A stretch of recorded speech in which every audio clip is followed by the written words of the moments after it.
दिशा। हाँ माँ। सेलिब्रेशन की तैयारी हो गई सब? मम्मा, आपके तहखाने में से कुछ मिलेगा तब तो सेलिब्रेशन की तैयारी होगी ना। मेरा तय खाना? हाँ क्या चाहिए तुझे? मम्मा, चॉकलेट सिरप। बिना चॉकलेट सिरप के मैं पापा का बर्थडे केक कैसे बनाऊंगी? सॉरी, मैं भूल गई। मम्मी, मैंने आपको बोला था ना लेकर आने। आप दोनों ना बिल्कुल रिस्पॉन्सिबल हो गए हो। पता नहीं मैं नहीं होती तो आप लोगों का क्या होता। सचमुच तू नहीं होती तो हमारा क्या होता? चलो चलो, ज्यादा सेंटी होने की जरूरत नहीं है, मुझे बहुत काम है और पापा के आने का टाइम भी हो रहा है। मैं ना जल्दी से दुकान जाकर सामान लेकर आती हूँ। ठीक है दिशा, रुक। दिशा, मैं दुकान पे फोन कर देती हूँ, तुम्हें जाने की जरूरत नहीं है। अरे मम्मी, अब तो 6 बज गए, वो नहीं होगा वहां पे। आप टेंशन मत लो, मैं लेकर आती हूँ। मैंने कहा ना, मैं फोन कर देती हूँ।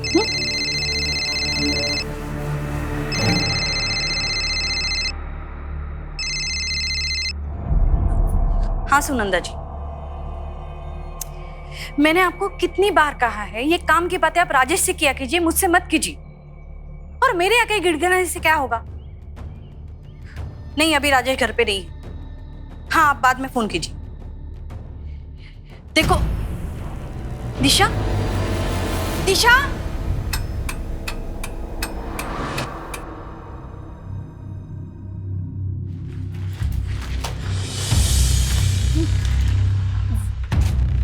मेरी बेटी दिशा। दिशा कौन? मेरी बेटी वो। अच्छा, वो दिशा जो सफेद टी शर्ट और नीली पैंट्स में थी ना? हाँ वही वही, वो यहाँ पे आई हुई थी क्या? हाँ वो आई थी, वो चॉकलेट सिरप चाहिए था उसको, लेके चली गई। चली गई?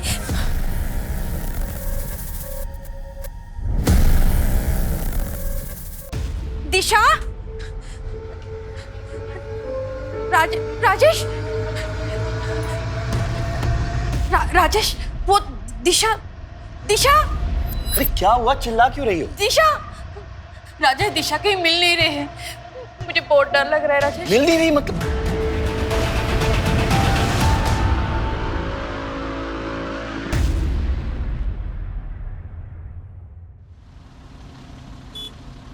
The number you have dialed is currently unavailable. Please try again later. Gupta, phone को लोकेशन ट्रेसिंग पे लगाओ। आप दोनों श्योर हैं कि दिशा किसी फ्रेंड के यहाँ या रिलेटिव के पास नहीं गई? सब जगह फोन करके देख लिया इंस्पेक्टर साहब, कुछ पता नहीं चला, तभी तो आपके पास आए। सर, दिशा जहाँ से गायब हुई है वो काफी क्राउडेड एरिया है और शाम के समय में वहां से किसी को जबरदस्ती उठाना आसान काम नहीं है। सर, लेकिन दिशा को कहीं और जाना होता तो वो चॉकलेट सिरप खरीदती क्यों? मैंने तो उसे मना भी कर दिया था उस टाइम दुकान पे जाने के लिए। लेकिन आपने दिशा को दुकान पे जाने के लिए मना क्यों किया था? वो सर, उस टाइम पे सूरज रहता है दुकान पे और मैंने कई बार देखा है सर, वो सूरज है ना छोटी लड़कियों पे बुरी नजर रखता है।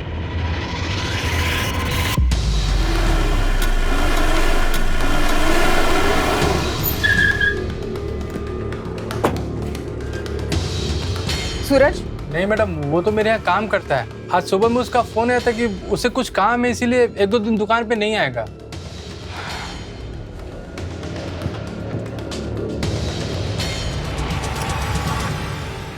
ये लड़की कल शाम 5-6 बजे के करीब इस दुकान आई थी, देखा था इसे? हाँ मैडम, देखा था। निकलते वक्त इसके साथ कोई था क्या? हाँ, राजेश कोशिश कर रहा है, किसी मिनिस्टर से भी मिलने गया है। मेरा अकेले में इस घर में दम घुट रहा है, तुम प्लीज आ जाओ एक बार मिलने। मैं बाद में बात करती हूँ।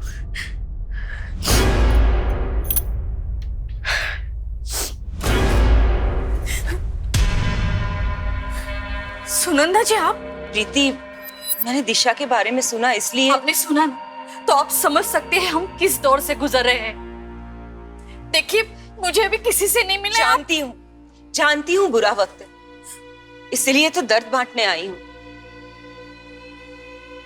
मैं आप लोगों के लिए टिफिन लेके आई हूँ। अगर बुरे वक्त में रिश्तेदार काम नहीं आएंगे तो कब आएंगे? और आप घबराइए मत, मैंने मन्नत मांगी, हमारे परिवार के साथ फिर से ऐसी कोई अनहोनी नहीं होगी। सर, आज ये छुट्टी लेकर गली की लड़कियों के साथ रंगोली बना रहा था। तो इसमें मैंने कौन सा क्राइम कर दिया? काम से ज्यादा लड़कियों पे ध्यान रहता है ना तेरा। कल दिशा का पीछा क्यों किया था? दिशा? कौन दिशा साहब? चल बता, तू किराने की दुकान पे काम करता है ना? जी साहब। तो सरसों का तेल अच्छा होता है या फिर सोयाबीन का? अरे साहब, आप लोग वो प्रीति मैडम की बेटी की बात कर रहे हैं ना? जी हाँ, मैं कल उसके पीछे गया था। वो चॉकलेट सिरप लेने आई थी तो मुझे लगा उसका बर्थडे है, मैं उसको चॉकलेट देने गया था। रोड तो सीधा ही था साहब, पर वो पता नहीं कहाँ गायब हो गई, कहीं दिखी नहीं मुझे। और तू 15 मिनट तक उसे ढूंढता रहा? साहब, अगर आपको यकीन नहीं हो रहा है तो उस फोन वाले से पूछ लीजिए ना। फोन वाला? हाँ साहब, दिशा जब दुकान पे आई थी तो वो पूरे टाइम किसी से फोन पे ही बात कर रही थी। हाँ ठीक है, हाँ हाँ ओके, हाँ यू डोंट वरी, बस मैं निकल रही हूँ। हाँ हाँ ओके। गुप्ता, 12 घंटे हो गए लेकिन अभी तक फिरौती के लिए कोई फोन नहीं है। पर सर, दिशा का अगर अपहरण हुआ होता तो मार्केट में कोई तो देखता। सर, फोन स्विच ऑफ है तो लोकेशन ट्रेस नहीं हो पाएगी, लेकिन दिशा के कॉल रिकॉर्ड्स मंगवाए। मतलब अगर सूरज सच कह रहा था तो वो फोन कॉल? स्वाति, तुम फोन के सर्विस प्रोवाइडर को इन्फॉर्म करो और उनको बोलो कि मैटर अर्जेंट है। Right sir. Gupta, yes sir.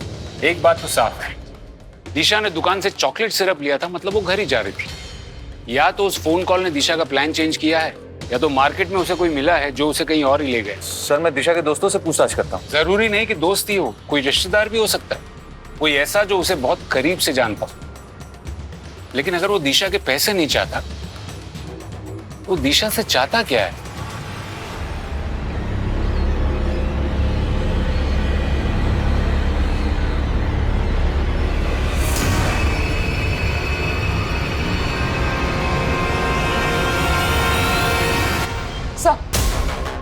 Sir, दिशा की कॉल रिकॉर्ड्स आ गए। इस नंबर पर आखिरी बार बात की थी उसने, किसी अंकिता गुप्ता के नाम पर है। अंकिता गुप्ता?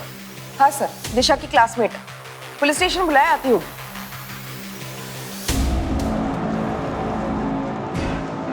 अंकिता गुप्ता, तुम दिशा की क्लासमेट हो? जी सर। तुमने कल दिशा को मिलने बुलाया था? नहीं सर, मैंने बस उसको कॉल किया था अपना सामान ले जाने के लिए। सामान? हाँ सर, उसने मुझे एक बॉक्स दिया था स्कूल के अंदर, कहा कि ये तुम रख लो, मैं घर नहीं ले जा सकती। वो बॉक्स है तुम्हारे पास?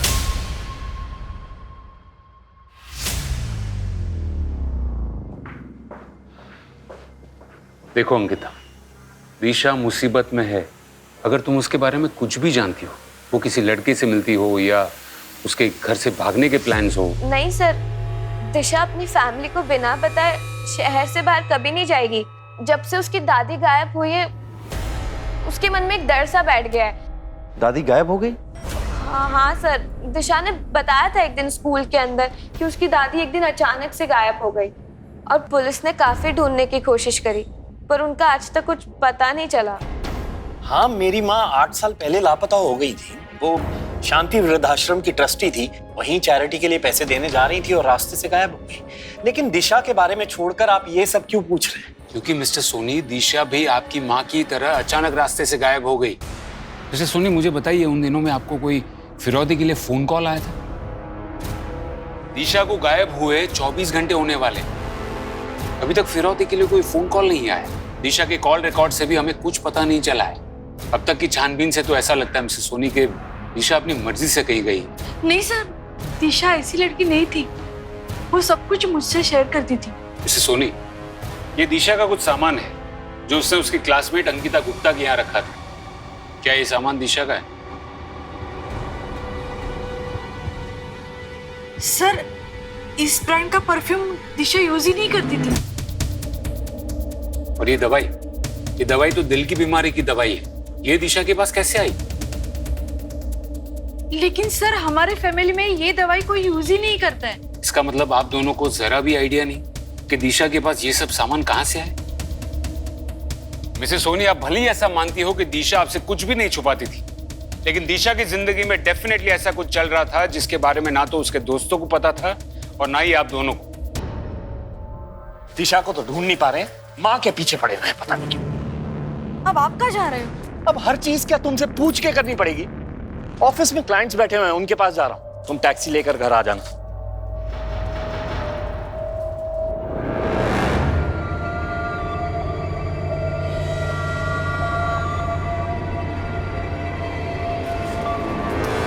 अरे आप, राजेश ने देखा नहीं ना? देख लेता तो हंगामा कर देता। सर या तो ये माँ बाप अपनी बेटी के बारे में कुछ नहीं जानते, या फिर माँ बाप जानबूझकर हमसे कुछ छुपा रहे हैं। हमें इस केस के हर पहलू की जांच करनी होगी। स्वाति, एक काम करो, दिशा की दादी के साथ 8 साल पहले क्या हुआ था उसकी केस फाइल निकलवाओ। Right sir. हो सकता है कि इस केस का पेड़ कहीं और जड़ें कहीं और हो। एक minute, WK medical store Vijaynagar, इस मेडिकल की दुकान में CCTV जरूर होगा। वहां जाके चेक करो कि दिशा ये दवाई लेने अकेली आई थी या उसके साथ कोई और भी था। Okay sir.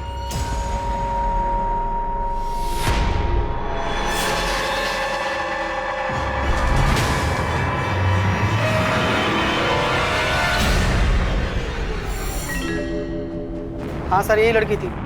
ये मुझे इसलिए याद है क्योंकि उसने दवाई खरीदी नहीं बल्कि चोरी करके भागी थी ये। पक्का यही लड़की थी? सर मैं CCTV फुटेज लाया हूँ, आप चाहिए तो देख लीजिए।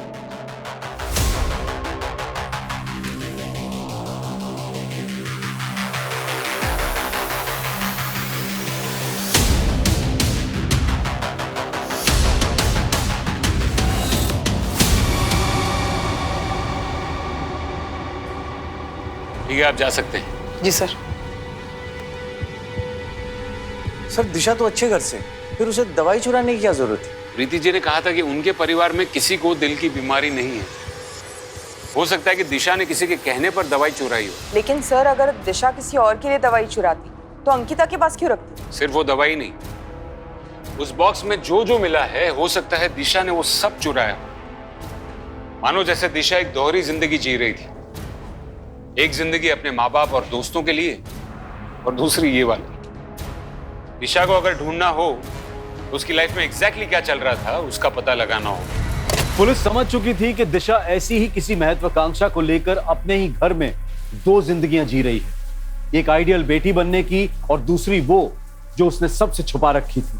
और दिशा के गायब होने के पीछे के रहस्य को उजागर करने के लिए पुलिस को दिशा के हर राज के बारे में पता लगाना जरूरी हो गया था। क्या दिशा के इस राज के बारे में कोई नहीं जानता था, या फिर कोई था जो जानकर भी अनजान बना हुआ था?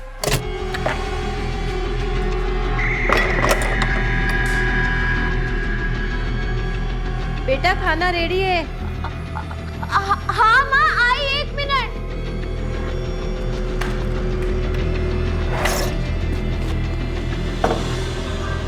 ओके सर, साइबर टीम से कॉल आया था। कुछ देर पहले दिशा का फोन स्विच ऑन हुआ है। लोकेशन?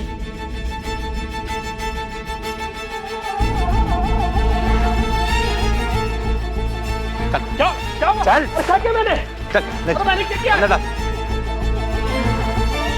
साहब सच कह रहा हूँ, मैंने कुछ नहीं किया है। जब से वो फोन मिला तब से पासवर्ड मांग रहा है। वो फोन मेरे किस काम का? सर मैंने इसके कॉल डिटेल्स चेक किए हैं, दिशा के साथ इसका अब तक कोई लिंक नहीं निकला। फिर भी इसे रिमांड में रखो और फोन का पासवर्ड ब्रेक होते ही इन्फॉर्म। Okay sir. प्लान में कोई चेंज नहीं होगा। हाँ, जो डील हुई है वही फाइनल है।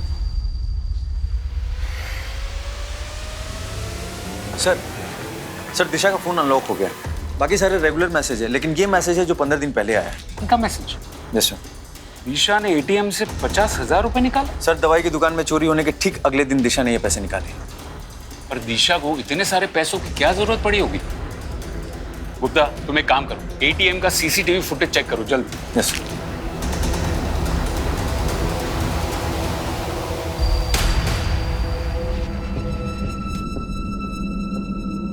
देखो राजेश नहीं है तो क्या हुआ, मैं तो हूं।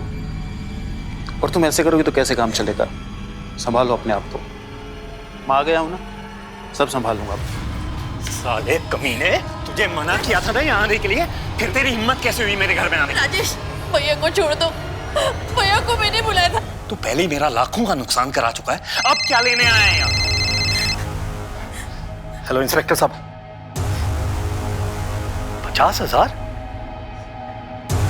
एक सेकेंड, प्रीति, तुम्हारा और दिशा का जो जॉइंट अकाउंट है उसका एटीएम यूज करके दिशा ने 50,000 निकाले।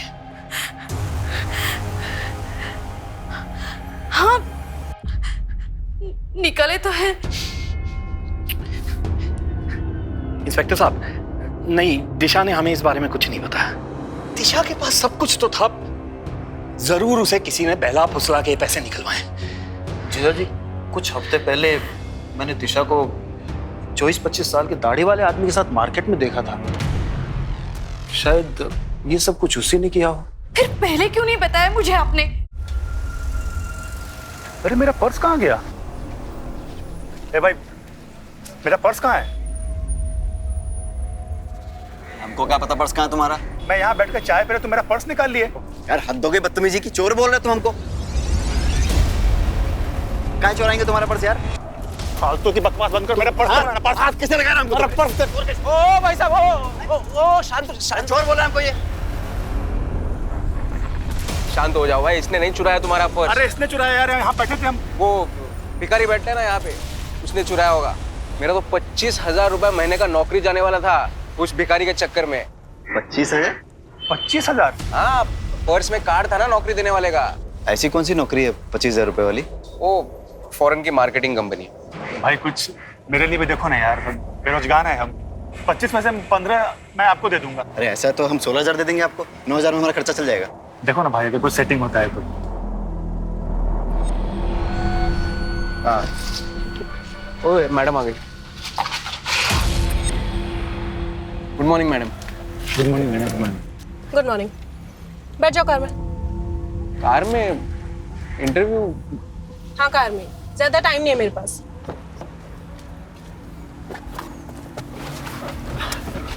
Hello ma'am.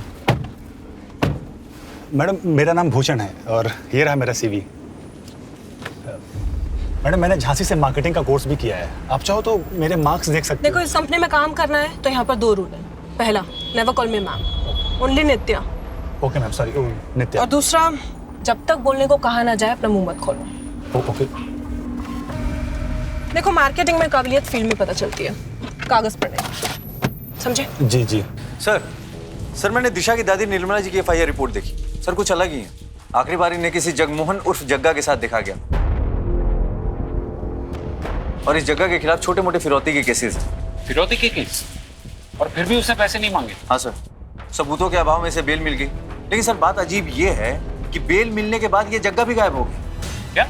बहुत अजीब आदमी था साहब। एक दिन मुझे फोन करके बोला कि टीवी और फ्रिज घर पर भेज दे, बहुत पैसे आने वाले हैं। फिर पता चला कि जग्गा को पुलिस वालों ने उठा लिया। बाद में जेल से छूटा तो गायब हो गया। उसके बाद उसे किसी ने नहीं देखा। उसके घर परिवार में कोई और था? उसकी बीवी और 13-14 साल का एक लड़का था। बीवी तो कई साल पहले मर गई, लड़के का पता नहीं। लेकिन गुप्ता, अगर जग्गा पैसों के लिए अपहरण करता तो फिरौती जरूर मांगता। सर हो सकता है कि फिरौती मांगने से पहले निर्मला जी की मौत हो गई। तो 8 साल बाद अगर उसी जग्गा ने राजेश सोनी की बेटी को उठाया है तो पक्का ये पैसों का मामला नहीं लगता, कोई आपसी रंजिश का मामला लगता है। ओके सर, मैं जग्गा को ढूंढने के लिए टीम लगाता हूँ। जग्गा को ढूंढना इतना आसान नहीं होगा, उसके बेटे को ढूंढो। कोई बाप अपने बेटे से इतने सालों तक अलग नहीं रहेगा।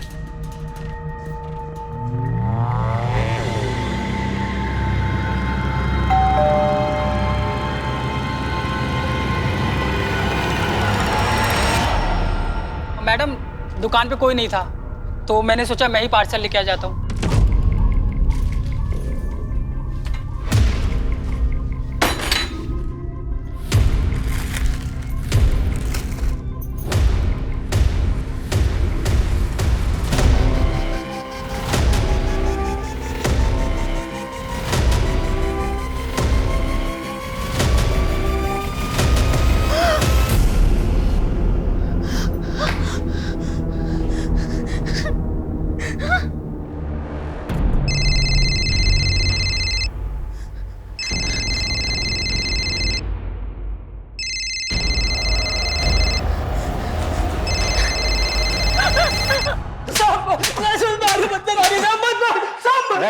सही सही बता वरना तेरा खाता बही सब बंद कर दूंगा। साहब हम सच कह रहे हैं साहब।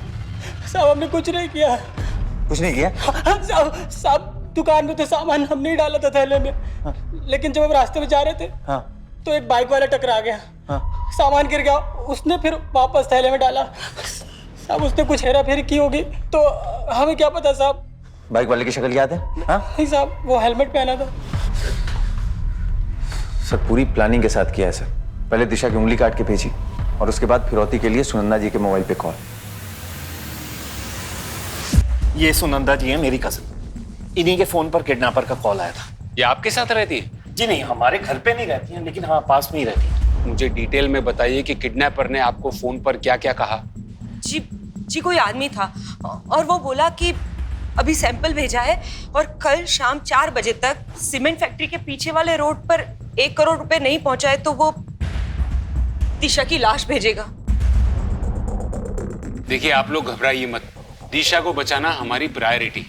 राजेश आप कल 2 बजे। इंस्पेक्टर साहब आपको जो करना कीजिए, मेरे पास पैसों का पूरा इंतजाम है। मैं अपनी बेटी को कुछ नहीं होने दूंगा।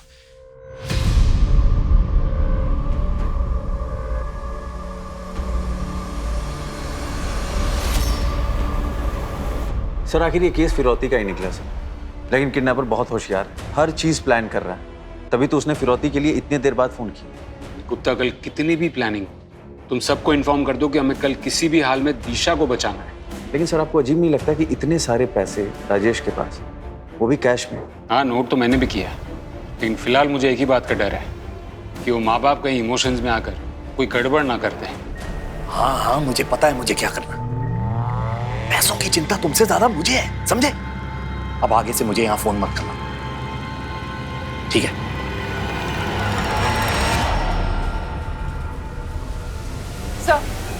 सर टीम रेडी है। राजेश को मैंने सब कुछ समझा दिया था कल, फिर भी वो टाइम पर नहीं आया और कब से घर पे फोन कर रहा हूँ, कोई फोन भी नहीं उठा रहा है। लगता है कुछ गड़बड़ है। गाड़ी निकालो।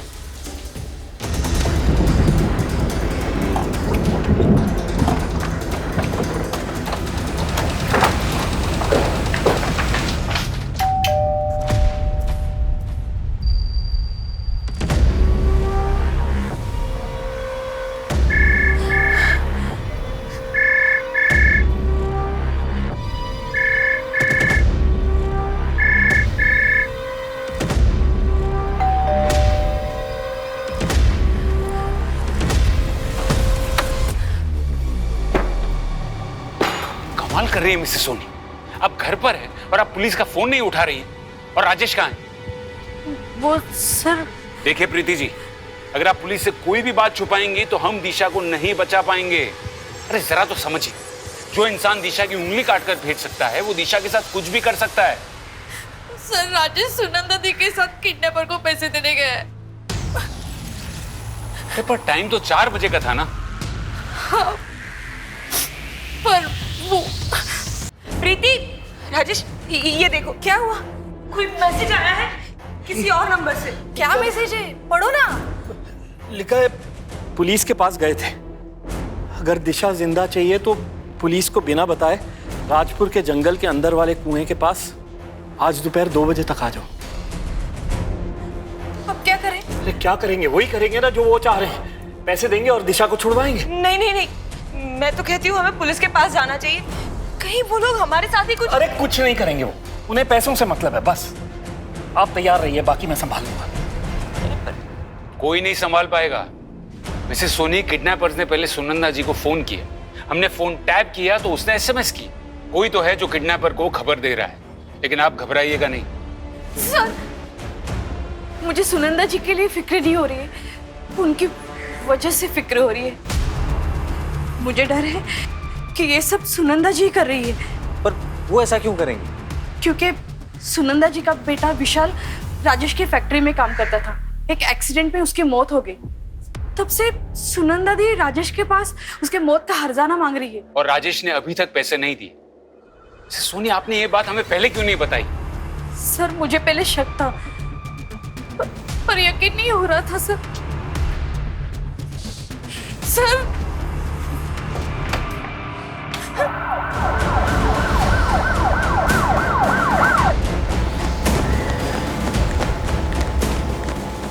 अरे आप लोग यहाँ क्या कर रहे हैं? प्लीज जाइए यहाँ से। सुनंदा किडनैपर्स को पैसे देने गई है, दिशा को लेके आती होगी, कुछ गड़बड़ मत करना। अरे गड़बड़ तो आपने की है मिस्टर सोनी, गलत इंसान पर भरोसा करके। किस तरह को ये सुनंदा यहाँ गई है, लेकिन आप बात सुनिए। इंस्पेक्टर साहब क्या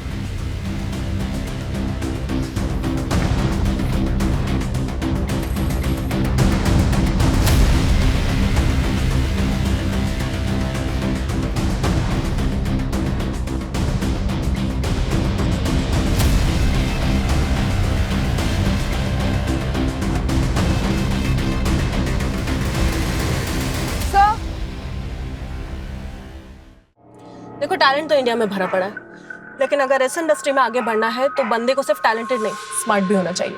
तो तुम लोगों में से कोई स्मार्ट है?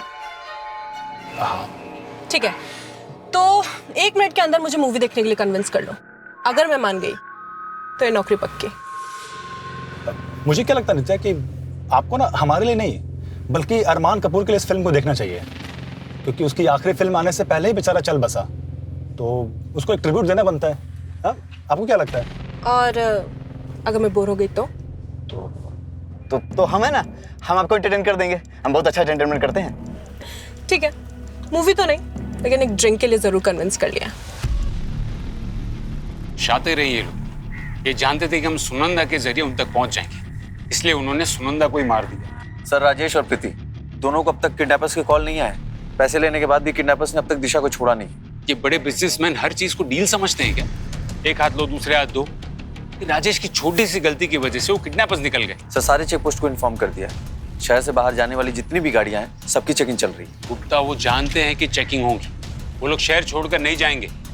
सर, सुनंदा का फोन मिला है। उसके फोन पे किसी गोकुल नाम के आदमी का हर 2-3 दिन में फोन आता था। आज दोपहर 1 बजे भी आया। सर, उसकी कॉन्टैक्ट पे उसका फोटो सेव्ड है। दाढ़ी वाला आदमी है, शायद 30-35 साल का होगा। साहब, थोड़ी देर पहले मैंने देखा था उसको। ये रहा गोकुल का घर।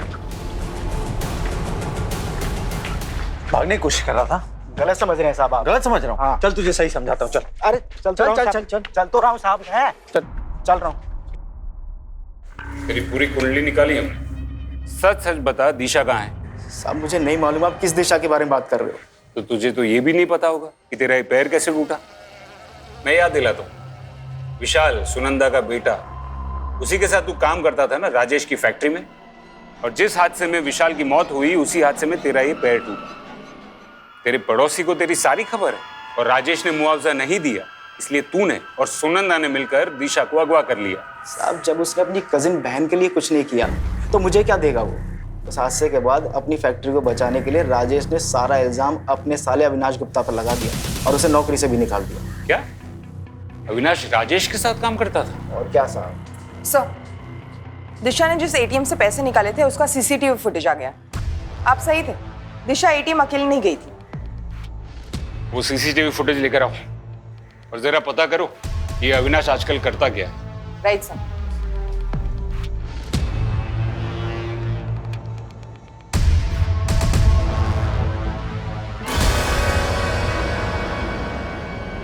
गीता, दिशा ने पहले तुम्हें वो बॉक्स दिया और फिर 50,000 रुपए। आखिर तुम्हारे और दिशा के बीच चल क्या रहा था? सर, दिशा ने वो पैसे सिर्फ रखने के लिए दिए थे और कुछ भी नहीं। समझो अंकिता, अगर तुम्हारा इस बात से कोई लेना देना नहीं है तो ये केस बार बार घूम कर तुम पर ही क्यों आ जाता है?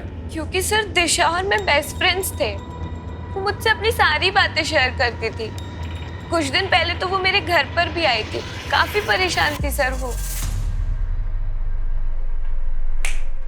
क्या हुआ है दिशा तुझे? पहले तो तू इतना बात करा करती थी, अब तू बात ही नहीं करती है। देख, मैं तुझे सब बताऊंगी, बस तू मेरा एक काम कर दे। मैं तुझे 50,000 दूंगी, मेरे लिए एक टैब बुक कर देगी? लगता है दिशा को कोई ब्लैकमेल कर रहा था।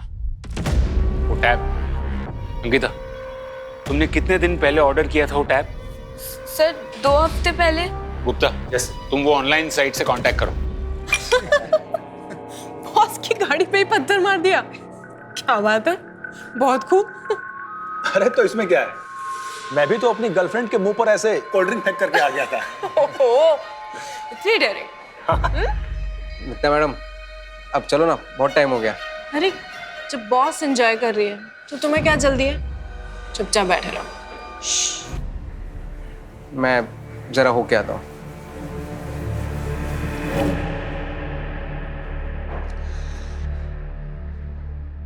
मेरे सामने एक बार डेयरिंग करके दिखाओ तो मानो।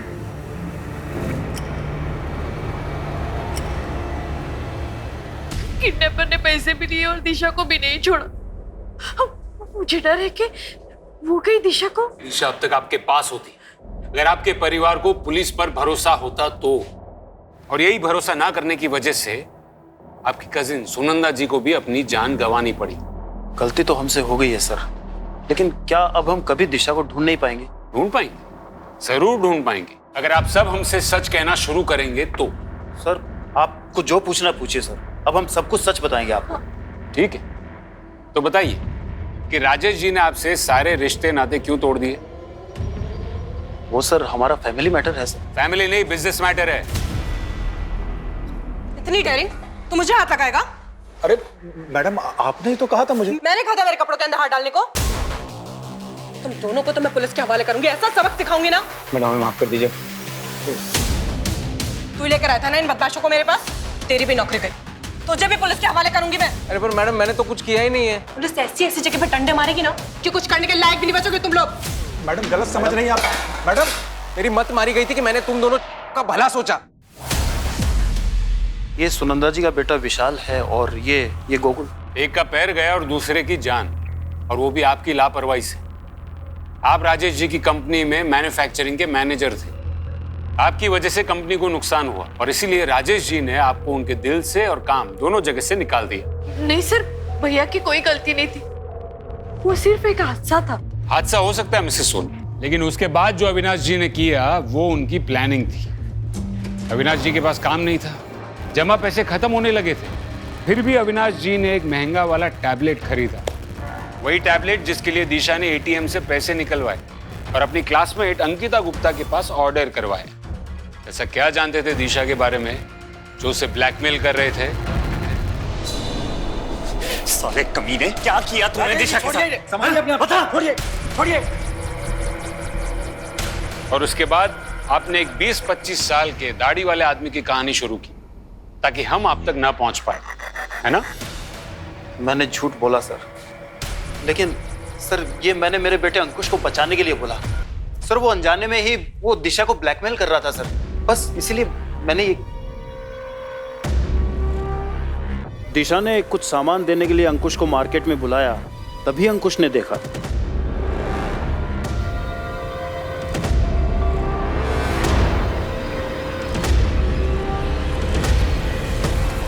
अरे अंकुश, तो इतनी जल्दी आ गया? दी आपने चोरी की? चोरी नहीं, ये तो फन के लिए है। वो एक्चुअली मेरी एक फ्रेंड यही रहती है, उसने मुझे डेयर दिया था। तू अभी छोटा है, तू नहीं समझेगा। तू एक काम कर, ये सामान ले और तू घर जा, मम्मी ने बुलाया। दिशा दी डर गई थी कि मैं पापा को सब बता दूंगा, इसीलिए उन्होंने मुझे फोन किया था।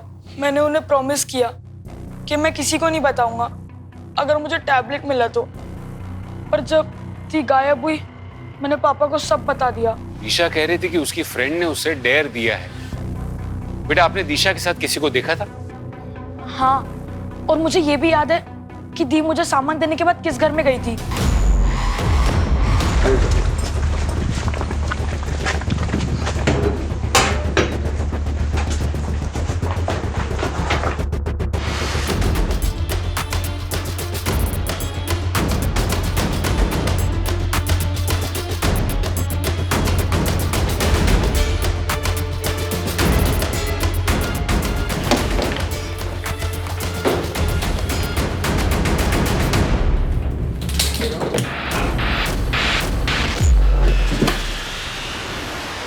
स्वाति,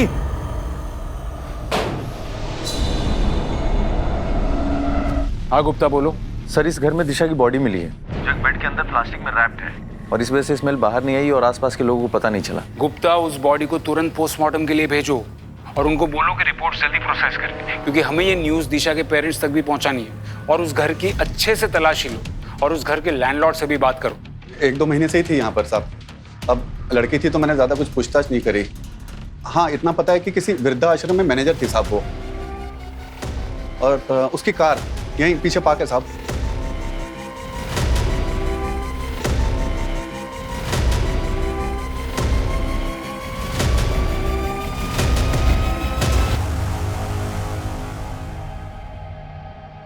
पुलिस ने इस केस की जांच हर पहलू से की, लेकिन किडनैपर्स का फिरौती के लिए लेट कॉल आना, पैसा मिलने के बाद भी दिशा को ना छोड़ना पुलिस के दिमाग में संदेह पैदा कर रहा था। इस केस को सॉल्व करने के लिए पुलिस को उन सभी रहस्यों को खोलना था जो खुद दिशा के करीबी पुलिस से छुपा रहे थे। I am sorry Mrs Soni, लेकिन पोस्टमार्टम के मुताबिक जिस दिन दिशा का किडनैप हुआ उसके अगले ही दिन उसका मर्डर हो गया था। क्या? कमाल है मिस्टर सोनी, आप क्यों चौंक गए? और आपका चेहरा देखकर तो लगता है कि आप तो पहले से बहुत कुछ जानते थे। शांति वृद्धाश्रम, नाम याद है कि वो भी भूल गए? जानता हूँ, एनजीओ है, मेरी माँ ने शुरू किया था, मैं भी ट्रस्टी हूँ इसमें, लेकिन आजकल टाइम नहीं मिलता इसलिए जा नहीं पाता। अच्छा, टाइम नहीं था, फिर भी अपने एनजीओ के लिए इस लड़की को हायर किया, और यही लड़की आपकी बेटी का अपहरण करती। ऐसे बिना सबूत के आप मुझ पे इल्जाम कैसे लगा सकते हैं? सबूत है ना, आपके बैंक डिटेल्स और वो 1.5 करोड़ रुपए जो आपने बैंक से लिए थे लोन पे, दिशा का अपहरण होने के 1 हफ्ते पहले, वो भी गारंटी के साथ। मानो जैसे आपको तो पता ही था कि दिशा किडनैप होने वाली है। इंस्पेक्टर साहब, वो पैसे तो मैंने अपनी एक बिजनेस डील के लिए लिए थे। Business deal? कैसी बिजनेस डील? मैं आप लोगों के साथ शेयर नहीं कर सकता। ठीक है, मत कीजिए शेयर, लेकिन एक बात याद रखिए, दिशा के मर्डर केस में प्राइम सस्पेक्ट आप ही हैं। मेरी कंपनी में एक हादसा हुआ था जिसमें सुनंदा के बेटे की डेथ हो गई थी। फिर इंस्पेक्शन ऑफिसर्स ने मेरे माल को लो क्वालिटी बताकर मेरा लाइसेंस कैंसिल करने के लिए कहा। उन्हीं ऑफिसर्स को रिश्वत देने के लिए मैंने लोन लिया था। तो फिर इस लड़की का इस पूरे बात से क्या कनेक्शन? इंस्पेक्टर साहब, ये लड़की भले ही मेरे एनजीओ में काम करती हो, लेकिन मैं इसे नहीं जानता हूँ, सच में। ये एनजीओ के लिए मार्केटिंग वालों को क्यों हायर कर रही थी? सर, इस बात पे तो मुझे भी डाउट है। सर, इसमें उसका एड्रेस मेंशन है, अगर आप कहें तो मैं पता लगाऊं। चल के खत्म कर देते हैं उस नित्या को। हम तीनों को बचाने के लिए उसको मरना ही पड़ेगा। चंद्रेश, ये उस कार्ड में उसका एड्रेस है ना? अरे उसी ने तो बोला वो अकेली रहती है। चंद्रेश, सोचने का वक्त नहीं है। या तो 3 लोगों की जिंदगी बर्बाद होगी, या तो सिर्फ एक। जो करना है अभी करना है। भूषण,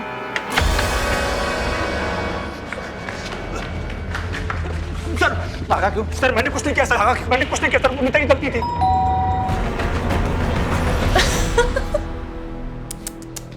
मारने आए हो मुझे? अरे यार, पहले बोलना था। काम करो, मारो। सबके सामने मारो। वो देखो कैमरा,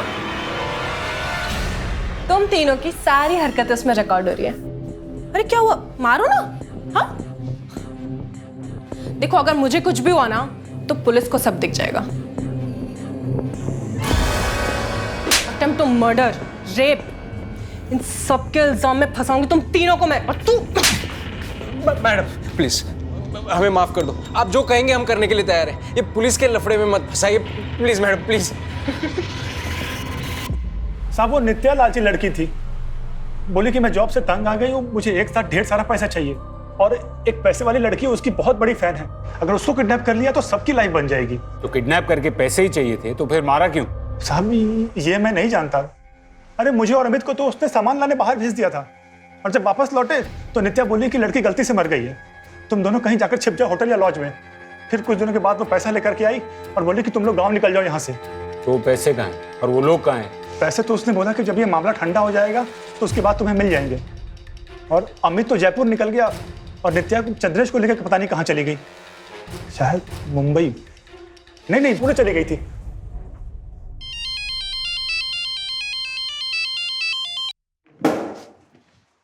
हेलो, क्या गुप्ता? Yes sir.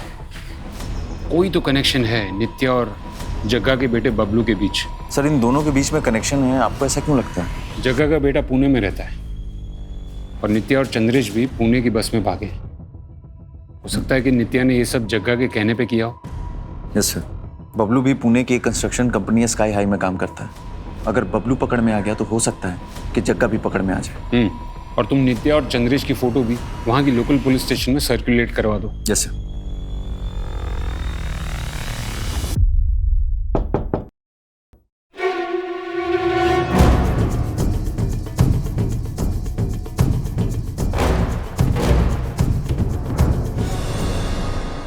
दिशा को किडनैप करने से लेकर उसे मारने तक की सारी प्लानिंग तेरी थी ना? कैसे फंसा एक बच्ची को अपने जाल में? सर, आसान काम नहीं था। मैं जब उस पर नजर रख रही थी तभी समझ गई थी कि लड़की को डेयरिंग पसंद है, बस अपने माँ बाप के डर से कुछ करती नहीं है। 1-2 बार मॉल में उससे टकराकर सॉरी बोलने के बहाने मैंने उससे दोस्ती कर ली। दिशा, ये दुनिया कायरों की नहीं, डेयरिंग वालों की होती है। लाइफ का हर एक पल इम्पॉर्टेंट होता है, और जो लूजर्स होते हैं ना, वो सिर्फ सोचने में टाइम वेस्ट करते हैं, और हम जैसे विनर्स जो होते हैं वो करने में। अब तो डिसाइड कर ले, तुझे विनर बनना है या लूजर? और फिर कुछ दिनों बाद मैं उसकी फेवरेट हो गई। जैसा कहती थी वो वैसा ही करती थी। अरे दिशा, अरे नित्या दीदी यार, सुनना, मुझे तुझसे कुछ काम है, मेरे साथ चलना 5 मिनट। पर मुझे तो पापा का बर्थडे केक बनाना अरे बस 5 मिनट की बात है, चलना यार। ओके चल आजा। जब पैसे मिल गए थे तो सुनंदा को क्यों मारा? सर पीछे कोई सबूत नहीं छोड़ना था। तेरे पता दिशा कहाँ है? बता, छोड़ो।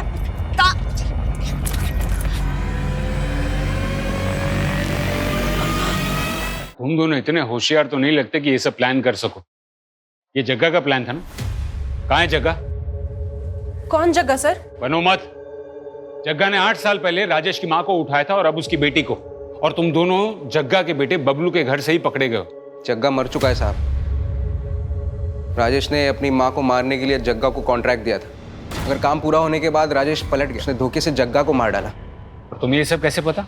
मैं ही हूँ जग्गा का बेटा, चंद्रेश उर्फ बबलू। बबलू?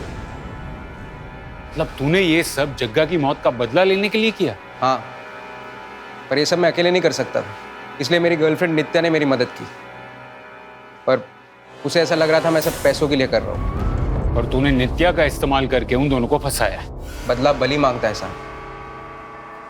मैं किसी भी कीमत पर राजेश की तबाही देखना चाहता था। आप जो सजा देना चाहते दीजिए, मुझे कोई अफसोस नहीं। अरे इंस्पेक्टर साहब, वो एक मुजरिम है, उसने कहा और आपने मान लिया। और कितना झूठ बोलोगे? जायदाद के लिए अपनी माँ को मरवा दिया और उसकी सजा मिली मेरी बेटी को। अब कोई रास्ता बचा नहीं तुम्हारे पास। सीधे सीधे बता दो कि जग्गा और तुम्हारी माँ की बॉडी को कहाँ ठिकाने लगाया है। जग्गा को मैंने टिंचा फॉल से धक्का दिया था और माँ को।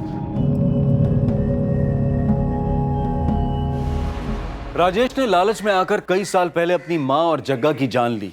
जिस राजेश के लिए पैसों का मोल अपने परिवार से भी ज्यादा था, वही लालच अनजाने में उसकी बेटी की मौत का कारण बना। चंद्रेश नफरत की उस खाई में गिरा हुआ था जहां उसे नफरत के अलावा और कुछ नहीं सूझा। लालच और नफरत, ये वो दो नकारात्मक भावनाएं हैं जिनकी दस्तक से ही हमें सतर्क हो जाना चाहिए और इस केस से सबक लेना चाहिए कि सफलता का कोई शॉर्टकट नहीं होता है। भले ही समय लगे, लेकिन ऊंचाई पर सिर्फ कड़ी मेहनत से ही पहुंचा जा सकता है। देखते हैं हमारे आज के एपिसोड की दूसरी कहानी।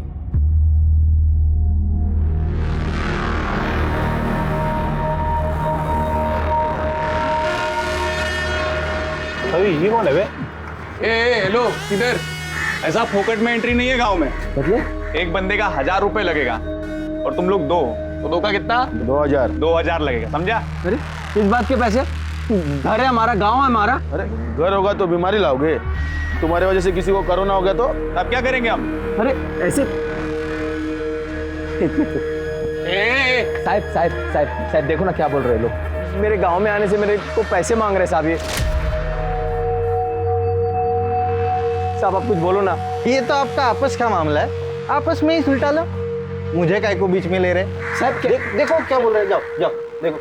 माला माला माला माला, देखो मेरी बाइकों की तबीयत ठीक नहीं है, अभी जाने दो मुझे, मैं बाद में पैसे दे दूंगा तुम लोग को, ठीक है? अभी कितना तेरे पास? अभी बस ये आखिरी 500 है। हाँ बस ये तेरा एडवांस हो गया, बाकी का हम लोग शाम को लेंगे, समझा? चल अभी 1500 शाम को देना। शेयर करने का तो। ओ भाई कहाँ जा रहे हो? पहले मास्क लगाओ, हाथ आगे करो। अरे यार उल्टा वाला। हाँ ये देखो, ये क्या है? स्टैम्प। ये आपका भी हाथ। अभी आपको 14 दिन घर से कहा बाहर नहीं निकलना है, इधर उधर घूमना नहीं, घूम के बीमारी फैलाना नहीं, समझे? और देखो किसको भी घर में सर्दी खांसी जुकाम ऐसा कुछ हुआ तो सीधा कोविड हॉस्पिटल जाना, समझे ना? चला।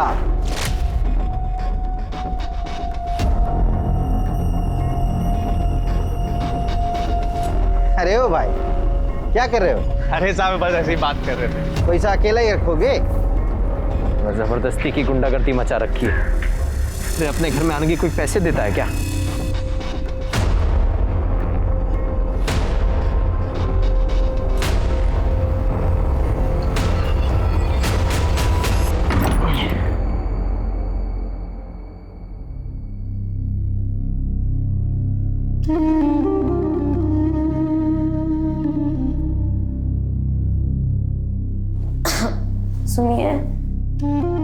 कुछ सोचा है? पड़ोसियों को पता चलेगा तो क्या कहेंगे? अरे तब की तब देखेंगे, अभी तू आराम कर। शाम को उनको पैसे भी देने हैं, कहाँ से लाएंगे? अरे तू क्यों चिंता कर रही है उसके बारे में? मैं हूं ना, मैं सब संभाल लूंगा।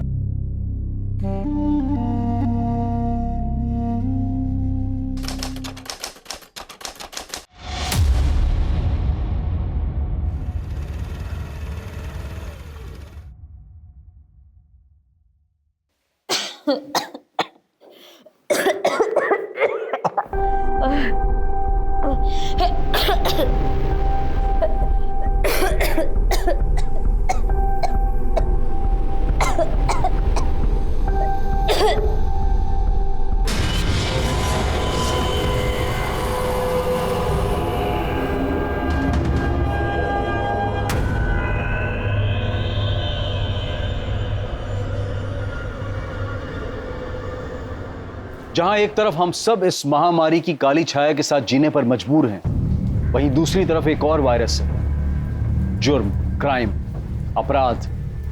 लेकिन इसने इस महामारी के काल में भी एक कदम भी पीछे नहीं हटाया है। राजू और माला बोहिर अचानक आए इस प्रकोप का शिकार थे। दोनों पैसे की कमी या काम छूटने की वजह से परेशान थे, या इसके पीछे कोई और कारण था? और अगर था तो क्या वही कारण वजह बना था माला बोहिर की हत्या का? जब कोविड-19 के कारण पूरा देश लॉकडाउन में था, तब नासिक महाराष्ट्र से 150 किलोमीटर दूर सोनगढ़ गांव में इस क्राइम को अंजाम दिया गया, जिसका मकसद बेहद अमानवीय था।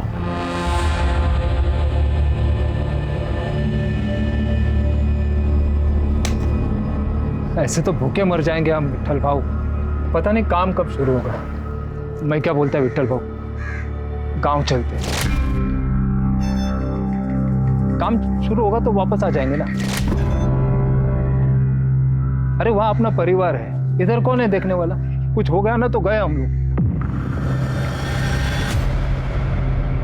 जो हुआ सब भगवान की मर्जी थी माला, इसमें हम क्या कर सकते हैं?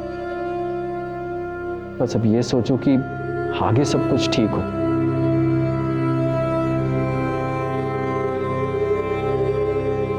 माला, तुम्हारी रिपोर्ट्स आ गए, तुम्हें कोरोना नहीं है, तुम आज ही घर जा सकती हो। देखा, हमने कहा था ना सब ठीक हो जाएगा।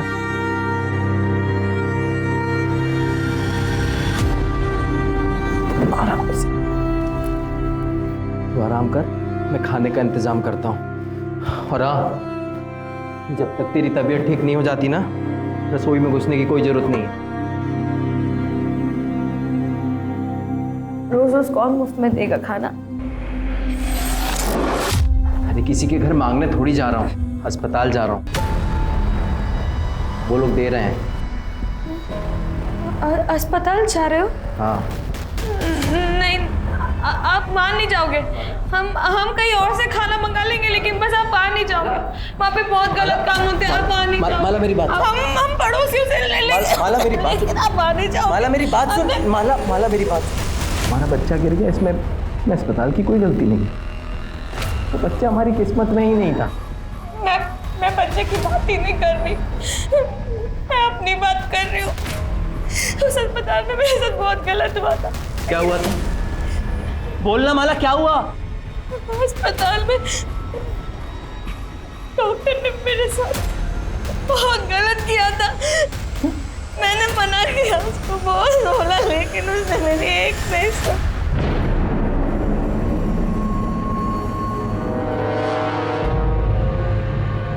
कौन? डॉक्टर? कौन था वो डॉक्टर? नाम बोल माला, जान से मार दूंगा उसको, जिंदा नहीं छोड़ूंगा।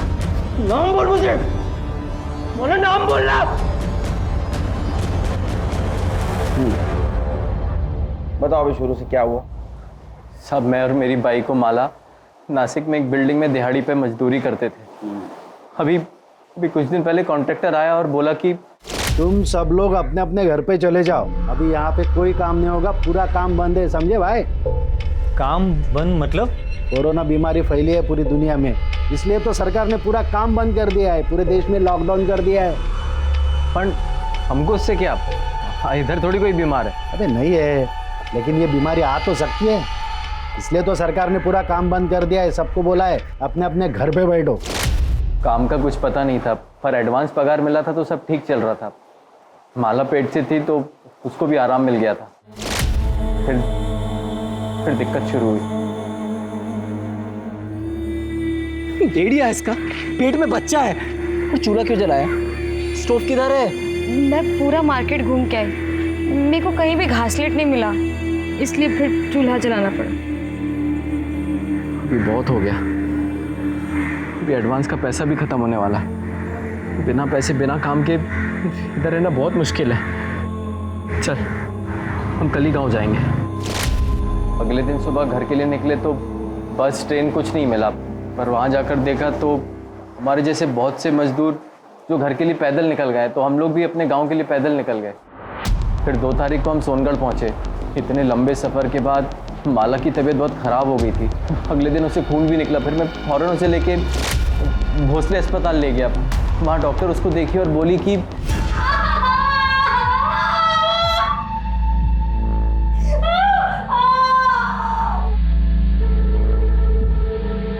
डॉक्टर साहब, माला की तबीयत कैसी है? इतना लंबा पैदल चलने की वजह से प्रॉब्लम हुई है। चेक करना पड़ेगा कि बच्चा ठीक है कि नहीं, और माला को बुखार और खांसी भी है, तो कोरोना टेस्ट भी करना पड़ेगा। रिपोर्ट जब तक नहीं आ जाते उसे यहीं आइसोलेशन वार्ड में रुकना पड़ेगा। कोरोना पता है ना?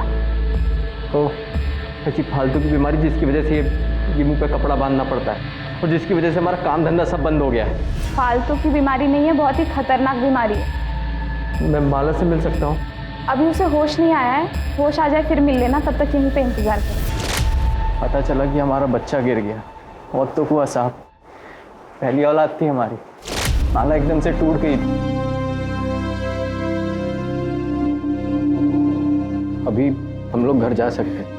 नहीं, माला घर नहीं जा सकती जब तक उसके कोरोना टेस्ट के रिपोर्ट नहीं आ जाते। उसे यहीं आइसोलेशन वार्ड में रहना पड़ेगा। और आप भी प्लीज घर पे रहिए, क्योंकि अगर उससे हुआ तो आपको भी हो सकता है। उन लोगों ने मुझे अस्पताल में रुकने नहीं दिया। मैं क्या करता, मैं घर आ गया। लेकिन माला वहीं रही 2 दिन, 5 और 6 तारीख को। आज जब उसको घर लेकर आए तब उसने बताया कि वो डॉक्टर ने उसके साथ दोनों दिन जबरदस्ती किया। तुम्हारी बीवी माला को मिलना पड़ेगा। माला, घबराने की जरूरत नहीं है, हम तुम्हारी मदद के लिए यहाँ हैं। बताओ, हॉस्पिटल में तुम्हारे साथ क्या क्या? मेरा बच्चा गिरने के बाद मैं 2 दिन हॉस्पिटल में थी, टेस्ट का इंतजार करती थी। उन 2 दिनों में एक डॉक्टर ने मेरे साथ जबरदस्ती की। नाम जानती हो डॉक्टर का? पहचान सकती हो उसको? नहीं।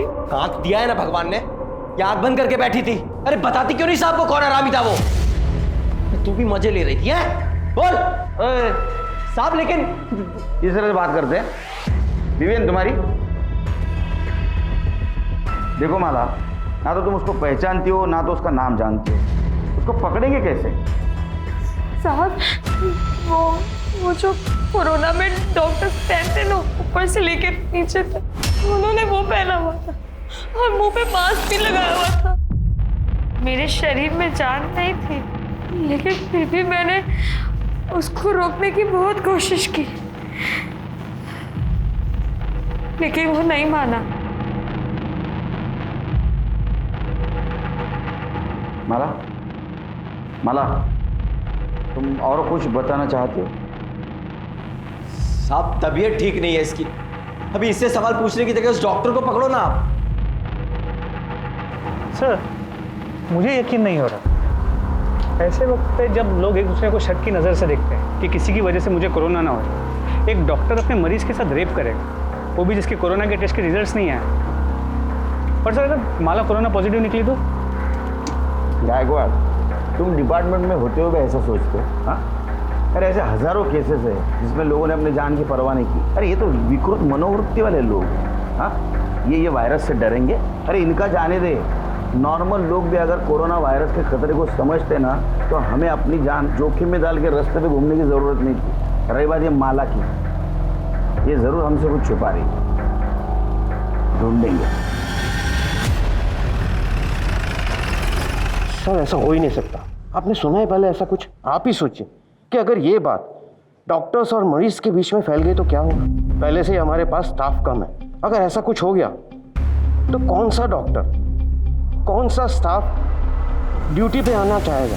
अरे डॉक्टर से क्या, मरीज भी हॉस्पिटल में आने से कतराएंगे। डॉक्टर कूल, ये मैं नहीं कह रहा हूँ, आपके हॉस्पिटल के एक मरीज ने कंप्लेंट की है कि उसके साथ यहाँ एक डॉक्टर ने रेप किया जब वो आइसोलेशन वार्ड में कोविड टेस्ट के रिजल्ट का इंतजार कर रही थी। तो हमें पूछताछ तो करनी होगी। तो आप मुझसे क्या चाहते हैं? सीसीटीवी फुटेज देखना।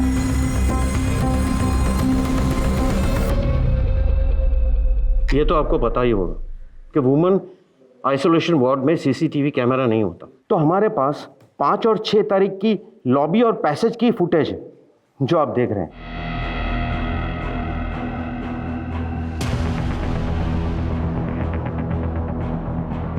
6 तारीख को भी यही घुसा हॉस्पिटल में।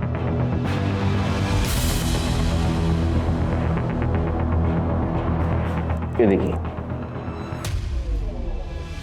तो पता, अब इसको पता था यहाँ सीसीटीवी है, इसलिए इसने अपना चेहरा नहीं दिखाया। अब तो अब समझ गए डॉक्टर पाटिल, ये आपका हॉस्पिटल का स्टाफ ही है। हाँ, शायद डॉक्टर नहीं होगा, इसका मतलब माला जो बोल रही थी वो सच था। आपके हॉस्पिटल में जो भी स्टाफ है सबसे मुझे पूछताछ करनी है, बुला उनको। इंस्पेक्टर साहब, ये हॉस्पिटल है और आप हमारे स्टाफ के साथ मुजरिमों की तरह पेश नहीं आ सकते। हम अपनी जान को खतरे में डालकर लोगों की जान बचाने की कोशिश करते हैं और ना ही औरतों का रेप करने की। देखिए डॉक्टर, हम आपके काम का सम्मान करते हैं। हम भी पुलिस वाले अपनी जान जोखिम में डालकर लोगों को लॉकडाउन का पालन करवाने की कोशिश कर रहे हैं। आप अपना काम कर रहे हैं, हम हमारा काम कर रहे हैं। अगर आप मरीजों को नहीं बचाएंगे तो वो मर जाएंगे, और अगर हम पुलिसिंग नहीं करेंगे तो पता है क्या होगा, हॉस्पिटल मरीजों से भर जाएगा। तो कुल मिलाकर हम और आप अपनी जान जोखिम में डालकर लोगों की जान बचाने की कोशिश कर रहे हैं। समझ में आया आपको? बुलाइए स्टाफ जी। देखो, माला के साथ जो कुछ भी हुआ है शायद कल तुम्हारे साथ भी हो सकता है। ऐसा होना नहीं चाहिए लेकिन हो सकता है। आप समझाइए। पुलिस के साथ प्लीज कोऑपरेट करो और जो कुछ भी तुम जानती हो सब कुछ सच सच इन्हें बता दो। साहेब, माला मेरे को बताई थी कि डॉक्टर उसके साथ ज़बरदस्ती किया था। मैं उसको समझाई थी पर कहाँ सुनी। अरे पुलिस में जाने से क्या होगा, तेरी इज्जत वापस लौट आएगी क्या? जो होना था वो तो अब हो चुका। तो पुलिस में जाएगी तो अब पूरे गांव को पता चल जाएगा, पूरे गांव में तेरा जीना मुश्किल हो जाएगा। तू खुद ही सोच, ऊपर से तेरा पति छोड़ देगा वो अलग। देख, मैं तेरे भले के लिए बोल रही हूँ। आपको किसने बोला था शानपना करने को? पुलिस वाले ये वर्दी ऐसे पहनते हैं क्या? खबरदार, इसके बाद में किसी को ऐसी सलाह देने की कोशिश की तो माला कोई नहीं, हर उस इंसान को न्याय मिलना चाहिए जिसके साथ अन्याय हो रहा है। समझे? हालत खराब हो गई भाई। चलो अपना गांव तो आ गया। कभी सोचा नहीं था चल के गांव आना पड़ेगा। तेरा तो फिर भी ठीक है, गांव आ गया। मुझे तो और 60-70 किलोमीटर चल के जाना है। संभल के जाना और पहुंचते ही कॉल कर देना। हाँ, तुम भी अपना ध्यान रखना। हाँ भाई, चलो। हाँ। किसी को नहीं छोड़ो, ये बहुत हो गया अभी। जला दूंगा। अब शांत हो जाइए। किसको जला देंगे? अस्पताल को, वो डॉक्टर को, सबको जला दूंगा मैं। आप शांत हो जाइए। पुलिस ढूंढ रही है ना डॉक्टर को। इतना बुरा हुआ तेरे साथ, तू इतना शांति से कैसे? तू चाहती भी है वो डॉक्टर पकड़ा जाए? ये आप क्या बोल रहे हैं?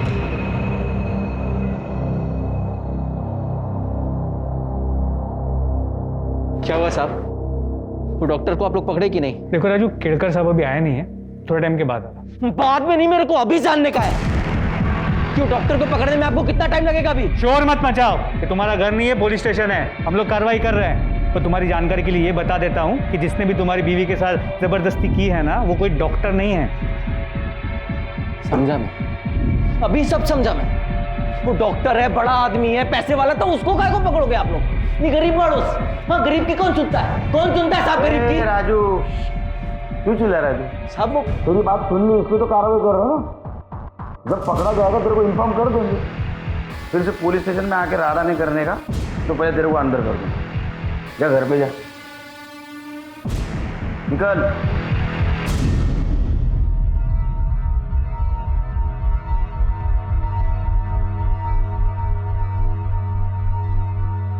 पुलिस से बात करना है। माला, माला, माला उठना, माला, माला।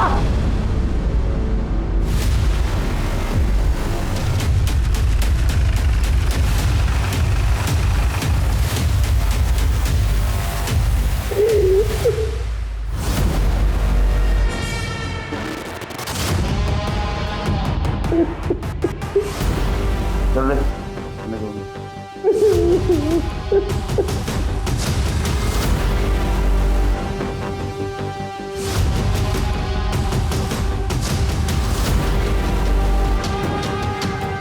सर सेक्सुअल असॉल्ट रेप जैसा तो कुछ समझ में नहीं आ रहा। शायद बच्चा गिरने की वजह से खून काफी बाहर, बाकी रिपोर्ट आने के बाद पता चलेगा। सर गले पे निशान, गला घोट के मारा गया। घर की हालत, बिखरा हुआ बेडशीट, तो मरने से पहले काफी स्ट्रगल हुआ। प्रताप, मुझे लगता है ये काम राजू ने किया है।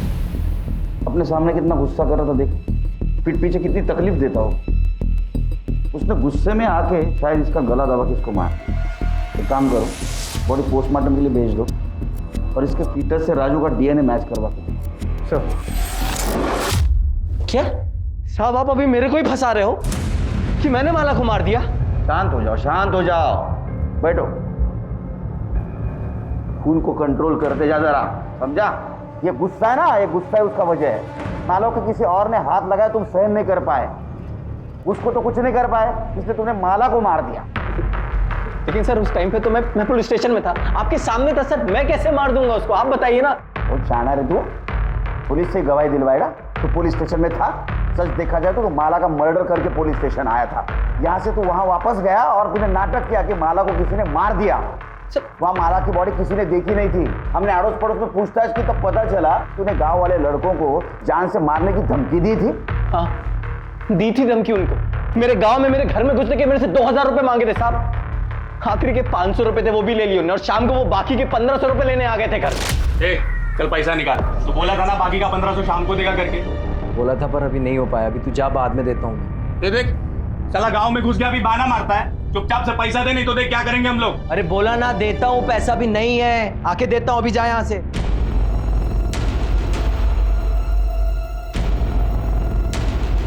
एक काम कर सकते हैं, पैसा छोड़ देंगे। क्या तेरी बाइकों का हमको मजे लूट लो। क्या हाँ, बस एक बार मजे लेने दे, फिर तेरा पैसा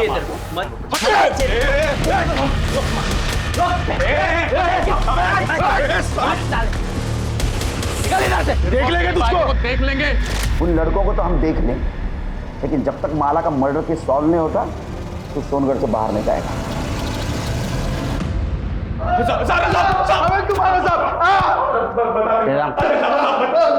बोल, बता दे सर, हमने उन सब लोग से पैसे लिए थे सर, मजदूरों से, गांव वालों से, गांव में घुसने के लिए पैसे लिए थे सर। अरे राजू के घर पे क्या हुआ बोल। सब साहब, हम वो बाकी के 1500 लेने गए थे उसके घर पे, तभी उससे थोड़ा झगड़ा हुआ था साहब। लेकिन उसकी बाइकों को हम कुछ उल्टा सीधा नहीं बोले साहब। राजू हम पे भड़क गया था, उल्टा मारपीट करने लगा साहब वो। हाँ साहब, बदला लेना था हमको उनसे, बहुत बेइज्जती की थी हमारी, पर माला को हमने नहीं मारा साहब। हाँ साहब, हम दोनों वहाँ वापस नहीं गए साहब। ये हमारा यंग जनरेशन।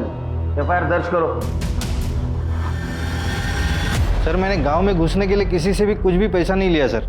सर मुझे पता भी नहीं है कि वो लड़का ऐसे कुछ कर रहा है। सर मैं तो अपनी ड्यूटी पूरी ईमानदारी के साथ निभा रहा था सर। जो भी आता उसका आधार कार्ड पहले चेक करता था और बाद में देखता कि वो सोनगढ़ का है कि नहीं। अगर वो सोनगढ़ का है तो ही उसके हाथ के ऊपर स्टैंप लगाता और बोलता था कि 14 दिन घर में रहो। सर मैंने राजू और माला के केस में भी यही किया सर। जाओ, मास्क। जैन सर, अपने डिपार्टमेंट में ऐसे लोग भरे हैं, हम किसको क्या बोलेंगे? सर साफ पता चल रहा था कि कामड़े झूठ बोल रहे हैं, नक्की पैसे खाता था। अब नहीं खाएगा क्योंकि उसको मालूम है अपनी नजर है उसके ऊपर। माला के पीएम रिपोर्ट का क्या हुआ? सर अब तक नहीं आई। एक्चुअली वो पूरी टीम कोरोना के केसेस में भी थी, इसलिए वक्त लग रहा है, लेकिन सर जल्दी आ जानी चाहिए। सर डीएनए रिपोर्ट के मुताबिक माला के जो पेट में बच्चा था सर, उसका डीएनए राजू के डीएनए से मैच नहीं होता। देख, तेरे डीएनए से तेरे बच्चे का डीएनए मैच नहीं हुआ, इसका मतलब समझते हो? एक बात बताओ, तुम्हारी बीवी माला का नासिक में किसी के साथ चक्कर था या कोई उसका फायदा उठा रहा था? ये पक्का उस शेलार का काम होएगा। उसी की नजर थी मेरी माला पे। कौन शेलार? नासिक में मैं और माला जिधर मजदूरी करते थे तो वहाँ पे सुपरवाइजर था। कुछ महीनों पहले मुझे जुए का लत लग गया था। मैं 5,000 रुपये हार गया, पैसा नहीं था, तो भरने के लिए मैंने सोचा साइड से कुछ चोरी करके उसको बेच के वो पैसा भर देगा, लेकिन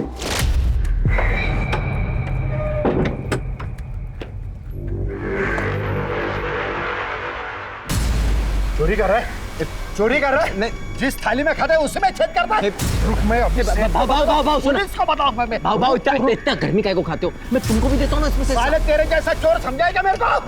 अभी मैं देख, तू काम भूल जा काम तू अभी। मैं तेरे को जेल में भिजवा दूं। भाव करते हैं ना कुछ, भाव करते हैं ना कुछ, इस बात को यहीं पे सुलटाते हैं ना भाव। एक रास्ता है। जो बोलोगे तू है ना, हाँ, तेरे बीवी के साथ में मेरे को सोने दे। मैं तेरे को छोड़ दूंगा, किसी को कुछ नहीं पता चलेगा। तू बीवी के साथ सोएगा? नहीं खोलेगा, बीवी के साथ सोएगा, साले जान से मार दूंगा। अरे मैं हाथ उठाता है, मैं तेरे को छोड़ूंगा नहीं। शेलार ने तभी पुलिस को ना वो मुड़क सब शेलार ने तभी ना पुलिस को ना सेठ को मेरी शिकायत की। मुझे लगा ऐसे ही नहीं किया होगा, लेकिन अभी मुझे समझ में आ रहा है साहब। तभी मैं कुछ दिन के लिए नासिक से बाहर गया था, तब उसने माला को अपने साथ सोने के लिए मजबूर किया होगा साहब। मुझे एक बात समझ में नहीं आ रही, माला ने मेरे को कुछ बताया क्यों नहीं अभी तक? शेलर का एड्रेस ले लो, उसको थाने बुला। अरे साहब मेरे को क्यों बुलाया इधर? मैंने क्यों बुलाया साहब मेरे को?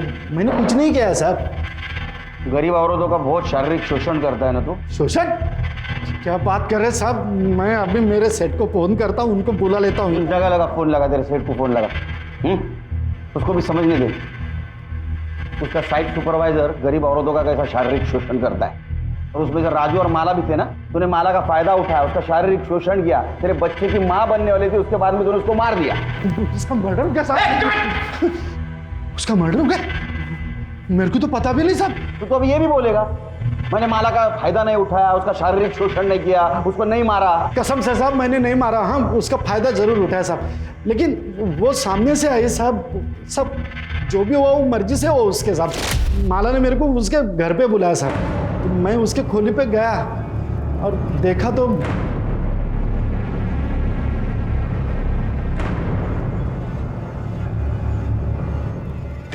तुम्हें मेरे साथ सोना था ना, तुम्हें जो करना है तुम करो, बस राजू की शिकायत किसी से मत करना, ना पुलिस से और ना ही सेठ से।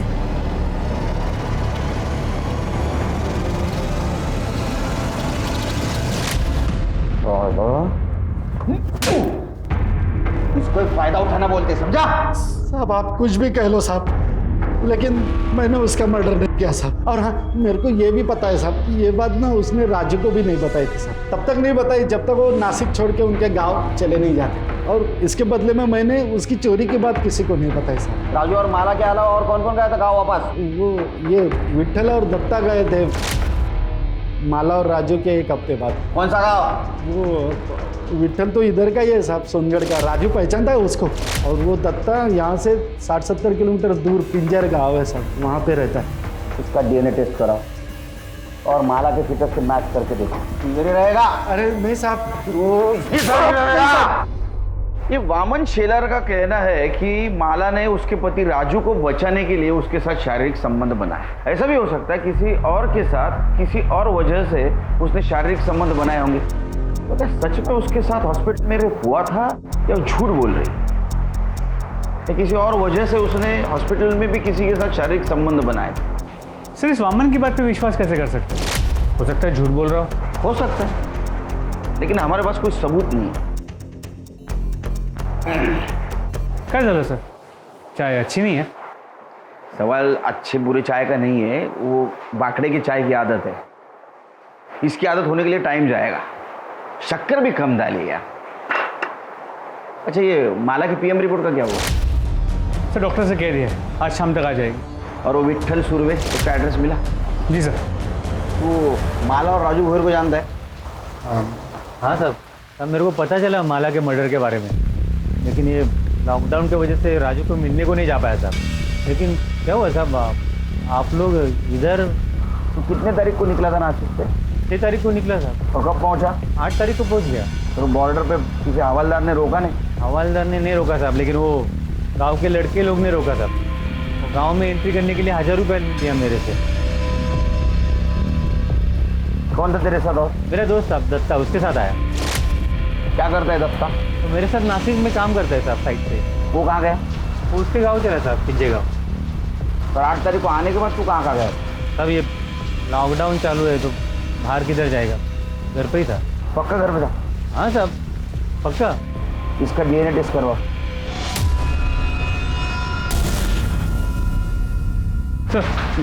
सर माला की PM रिपोर्ट आ गई। चला नशीब चांगलं। अच्छा कुछ मिला? सर रिपोर्ट के मुताबिक उसकी मौत 9 तारीख के सुबह 10 और 12 बजे के बीच हुई। और सर मौत की वजह खून बहने की वजह से नहीं, दम घुटने की वजह से। और जो ब्लीडिंग हमने देखी वो गला दबाने के प्रेशर से हुई। तो हमारा शक सही निकला, उसका मर्डर है। अब ये पता करना है कि उसका मर्डर किसने और क्यों किया। प्रताप मुझे लगता है राजू ने उसका मर्डर किया होगा, क्योंकि राजू उसको लेके बहुत पॉजिटिव था। उसको गुस्सा आया होगा कि उसके अलावा किसी और ने उसको हाथ लगाया। सर गांव के लड़के भी हो सकते हैं, हो सकता है उन्होंने बदला लेने के लिए माला को मारा। देख लेंगे तुझको, देख लेंगे। या फिर हॉस्पिटल में जिसने उसका रेप किया वो विट्ठल भी हो सकता है, क्योंकि विट्ठल 8 तारीख को गांव आया और 9 तारीख को माला का मर्डर हुआ। तमाम कोशिशों के बावजूद पुलिस भोसले हॉस्पिटल में माला का बलात्कार करने वाले अपराधी तक नहीं पहुंच पाई थी, बल्कि यह भी एक पहेली थी कि बलात्कार हुआ भी था या नहीं। जो साबित हुआ वो ये था कि माला का कत्ल हुआ था, लेकिन उसमें भी पुलिस उसके कातिल को ढूंढने की जद्दोजहद में लगी थी।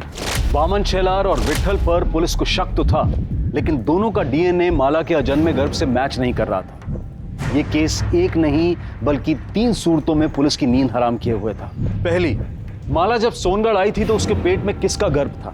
दूसरी, हॉस्पिटल के आइसोलेशन वार्ड में उसके साथ बलात्कार हुआ था, क्या ये सच था या वो झूठ बोल रही थी? और अगर वो झूठ बोल रही थी तो क्यों? या फिर ऐसा था कि ये संबंध उसने अपनी मर्जी से बनाए थे? और तीसरी, वो कौन हो सकता था जिसने माला को उसी के घर में घुसकर मौत के घाट उतार दिया? पुलिस के पास संदिग्ध तो कई थे, लेकिन सबूत किसी के भी खिलाफ नहीं था। सर 8 तारीख को माला अस्पताल से डिस्चार्ज हुई और 8 तारीख को ही विट्ठल और दत्ता सोनगढ़ पहुंचे। और विट्ठल के मुताबिक तभी के तभी दत्ता अपने गांव पिंजगढ़ के लिए पैदल निकला, जो करीब 60 से 70 किलोमीटर दूर। सर हम सबको तो चेक कर चुके हैं, वो कौन हो सकता है जो माला के बच्चे का बाप था जिसने उसका मर्डर किया? ये दत्ता पिंजगढ़ कब पहुंचा पता करो। सर हमने विट्ठल के कॉल रिकॉर्ड्स चेक किए और उसमें यह पता चला कि 12 तारीख की रात को हमारी पूछताछ के बाद उसने एक नंबर पर 20 बार कॉल की। कितने बार? 20 बार। और सर बातचीत काफी लंबी हुई। नंबर किसका था? दत्ता राउत के। दत्ता राउत? अब बता, इतने फोन क्यों किया? साहब वो हालचाल पूछने के लिए फोन किया था साहब। हलचल पूछने के लिए 20 बार फोन? किसके हाल खराब थे, किसकी चाल खराब थी रे? वो साहब इधर उधर की बात कर रहे थे हम लोग। तू क्या वेड़ा समझ लगा मला? हाँ सच सच बता, ना तो इतना मारूंगा ना इधर का उधर हो जाएगा, समझा? नहीं सब सब सब बता दो साहब। साहब उस दिन साइट पे काम जल्दी खत्म हो गया तो मैं और दत्ता राजू की खोली के बाहर दारू पी रहे थे साहब। तो राजू की खोली से कुछ आवाज आया। राजू के घर पे कौन आया? राजू आ गया क्या? देखते।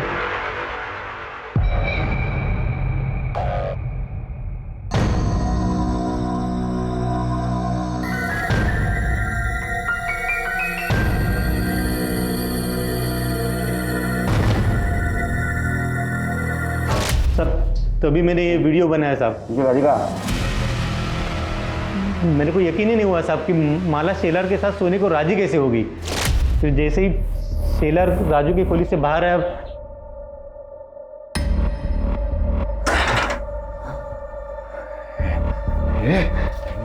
कपड़े उतर। भाव पागल हो गए क्या? निकलो निकलो यहाँ से, निकलो वरना मैं शोर मचाऊंगी। निकलो भाव। तू क्या शोर मचेगा? मैं मचाता है ना शोर, बुलाता है सबको और बताता है वो राजू इधर नहीं है ना, तो शेलर के साथ तू कैसे मजे मार रही है? कपड़े निकाल। भाव भाव छोड़ो, भाव निकलो, निकलो यहाँ से। कपड़े उतार दिए कि बुलाओ सबको? साहब मुझे क्यों मार रहे? मैंने कुछ नहीं किया था। ये आराम कर, झूठ बोल रहे हैं साहब। नहीं झूठ बोल रहे, नहीं झूठ बोल रहे साहब। ये देखो साहब। अरे आज तू है ना ये, अब और मार खाने के बाद गलती हो गई साहब, गलती हो गई साहब। एक बार गलती हुई, बार बार गलती हुई। वो साहब को मुझे शेलर का तो मालूम नहीं है, पर मैं सर 4 बार माला के घर पे गया, उसको बदनामी की धमकी दिया और बाद में उसको रेप किया और मार दिया। 8 तारीख को तू सोनगढ़ बॉर्डर पे इसके साथ पहुंचा। वैसा देखा जाए तो 9 तारीख को तेरे गांव पहुंचना चाहिए था शाम तक, लेकिन तू 11 तारीख को दोपहर में पहुंचा। 36 घंटे क्या कर रहा था रे तू? कहाँ था? थक गया था ना साहब, चल चल के, थोड़ा आराम करने के लिए रुक गया। 36 घंटे सो रहा था तू? सच बता, तो इतना मारूंगा ना पूरी हड्डी पसली एक कर दूंगा। बता दो साहब, बता दो, मारना बता। सच बता ना।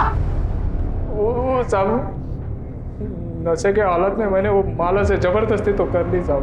बाद में अकल आई कि वो शेलर सिर्फ माला के साथ सोने की बात किया था, तो राजू ने उसकी हड्डी पसली तोड़ दी थी। मेरे बारे में उसको मालूम पड़ता तो मेरे को तो जान से मार देता था साहब। मैं बहुत डर गया था साहब, लेकिन फिर पता चला कि माला पेट से राजू लड्डू बांट। मतलब ये था कि उसको अब तक तो कुछ पता नहीं था, लेकिन माला साहब वो कुछ ऐसे घूर के और गुस्से से मेरे को देखती थी, लगता था कभी भी राजू को बता दे। माला और राजू सोनगढ़ जाने के लिए निकले। उस वक्त तो माला ने मुझे कुछ से गुस्से से देखा था ना साहब, लगा था अब कुछ तो होने वाला। मैं डर गया था साहब। उसके बाद तो साहब वो राजू मेरे सपने में आता था साहब, मेरी छाती में बैठ के कोई तो से मेरे को मारता था साहब। नाटक मत कर। नाटक नहीं साहब। उसके बाद मैंने इसको बोला गांव चलते हैं। दोनों साथ में ही गांव जाने के लिए निकले थे साहब। वहाँ सोनगढ़ के फाटे पे पहुंचे तो ये सोनगढ़ के अंदर चला गया। देखा कि इसने वो बच्चे, वो गांव के लड़के थे ना, उनको पैसे देके अंदर घुस गया। मैं तो सीधे अंदर नहीं जा सकता था ना साहब, तो मैंने रात होने की राह देखी ताकि वो लोग सो जाए।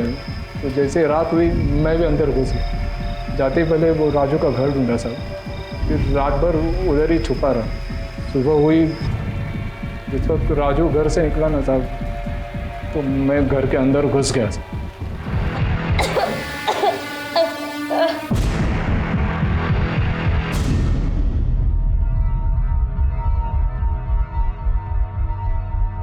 ले गंगा जल समझ के पी ले, क्योंकि तू मरने वाली है अभी।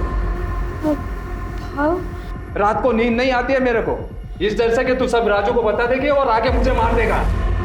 मैं मर जाऊं इससे तो अच्छा है कि तू। मैं राजू को कुछ नहीं बताई। आयुष मैं रिस्क नहीं ले सकता है ना। 9 तारीख को तू सोनगढ़ पहुंचा तो 5 और 6 तारीख को माला का रेप कैसे किया?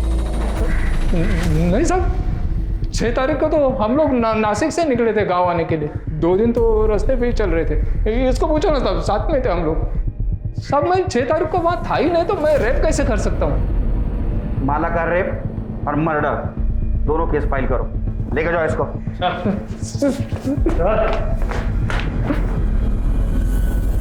दत्ता राउत के डीएनए टेस्ट से यह साबित हो गया कि माला के अजन्मे बच्चे का पिता दत्ता राउत था। माला के बच्चे और हत्या की गुत्थी तो सुलझ चुकी थी, लेकिन यह अब भी अनसॉल्व था कि अस्पताल में माला का बलात्कार किसने किया था। कौन हो सकता है जिसने कोविड-19 जैसी महामारी को ताक पर रखकर यह जुर्म किया? ऐसी विकृत मानसिकता वाले व्यक्ति को ढूंढने के लिए पुलिस ने इस केस की फिर से जांच शुरू की और यह पाया कि बलात्कारी कोई हॉस्पिटल के स्टाफ में से नहीं है, बल्कि बाहर का कोई व्यक्ति है। 5 और 6 तारीख को तेरी ड्यूटी थी ना, तो ये बता कितने आदमी और कौन कौन आए थे अंदर? किसको आने दिया था तूने? सर यहाँ कोई नहीं आया था सर, मैं किसी को आने नहीं दिया था, सिर्फ हॉस्पिटल का स्टाफ था। अच्छा, बहुत पर्टिकुलर आदमी है ना। चल खुल के बात करते। गांव वाले लड़के गांव में किसी को भी घुसने देने का एक आदमी का 1000 रुपए लेते, तेरा रेट क्या है?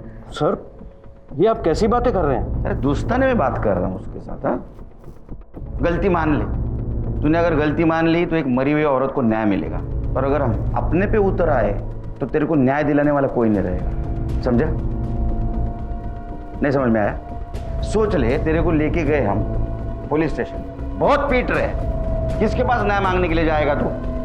बोलना। सर गलती हो गई, मुझे माफ़ कर दो। वो दोनों दिन एक ही आदमी आया था, उसने मुझे एंट्री करने के लिए पैसे दिए थे। बोल रहा था उसके अंकल भर्ती है, उससे मिलना चाहते हैं। क्या नाम था उसका? विष्णु मात्रे। हमारे यहाँ पेशेंट है प्रदीप मात्रे, उनका भतीजा है। देखा, अरेस्ट करो इसे। साहब उस दिन मैं अपने काका से मिलने गया था, टेंशन हो रही थी कि टेंशन हो रही थी, और उधर हॉस्पिटल में एक औरत के साथ रेप हो रहा था, और तेरे अंकल और वो औरत, उनका वार्ड आजू बाजू में था। साहब ये क्या मेरे घर पे आके आप ये रेप वेप की बात कर रहे हैं? मेरे घर वालों को पता चल जाएगा तो क्या सोचेंगे वो मेरे बारे में? तेरे अंकल कोरोना पॉजिटिव थे ना, उनके हालचाल पूछ के आया था ना तू, फिर भी तेरा समाधान नहीं हुआ, फिर से उनके हालचाल पूछने चला गया, तब तेरी जान प्यारी नहीं थी? साहब मैं बोल चुका हूँ कि इस सब से मेरा कोई लेना देना नहीं। आप प्लीज़ मुझे ज़बरदस्ती इसमें फंसाइए मत, और मेरे ही घर में आकर अगर आपको मेरी ही बेइज्जती करके मन भर गया होगा तो आप प्लीज़ जा सकते हो। नहीं, हम तो जाएंगे। हाँ चलो, अच्छा एक काम करते ना, तुम्हारा डीएनए टेस्ट करवा लेते। तुमने कुछ किया ही नहीं ना, तो करवा लेते डीएनए टेस्ट। हाँ, अगर तू ना करेगा तो पुलिस वाले शक करेंगे तेरे पर। नहीं मतलब हाँ हाँ हाँ हाँ ले लो। डीएनए के टाइम वो विष्णु की हालत देखी तुमने कैसी हुई थी? मुझे लगता है रेप उसने किया होगा, क्योंकि 5 और 6 तारीख को उसके अलावा हॉस्पिटल में कोई नहीं आया, और हॉस्पिटल के सारे स्टाफ की हिस्ट्री तो हम लोगों ने निकाली है। लेकिन सर हमारे पास उसके खिलाफ कोई सबूत नहीं है। हमने डीएनए सैंपल लिया तो है, लेकिन उससे क्या हो? हेलो हेलो, आएगा कोरोना का वैक्सीन आएगा, टेंशन मत लो। सॉरी सर, मैं केस से रिलेटेड ही कुछ ढूंढने की कोशिश कर रही थी। सर आइसोलेशन वार्ड में बेडशीट को डिस्ट्रॉय करने के लिए एक प्रोसीजर फॉलो किया जाता है, ताकि अगर कोई पॉजिटिव पेशेंट मिले उसका इन्फेक्शन दूसरे तक ना फैले। सर अगर भोसले अपने हॉस्पिटल में ये प्रोसीजर फॉलो करता है तो सर विष्णु की गर्दन दबोचने का मौका है हमारे पास। कैसे? सर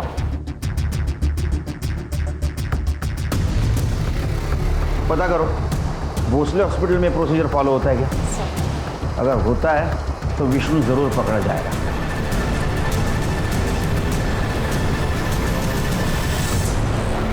क्या है सर? हाँ चल उधर चल।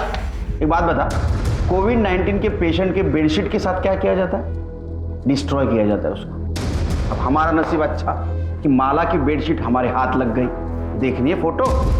दिखा, इसके ऊपर साफ साफ माला के बेड का नंबर दिख रहा है। तो ये सब मेरे को क्यों बता रहे साहब आप? वो इसलिए बता रहे कि उसके ऊपर जो ड्राइड सीमेंट्स के ट्रेसेस मिले वो तेरे डीएनए से मैच हुए हैं। अब बताएगा नहीं बताएगा? बैकवर्ड साहब नहीं साहब, बताता हूँ साहब, बताता हूँ। बोल।